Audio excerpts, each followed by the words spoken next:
大家有幾了解詐騙呢？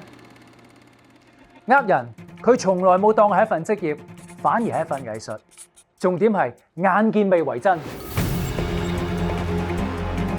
服裝設計、美術道具、劇本編寫、Action！本人係金融犯罪調查部門官員，而家有證據顯示你涉及洗黑錢活動。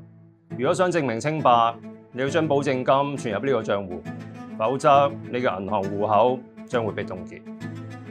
Cut！邊個係 cut 啊？香港警察而家懷疑你涉及詐騙案。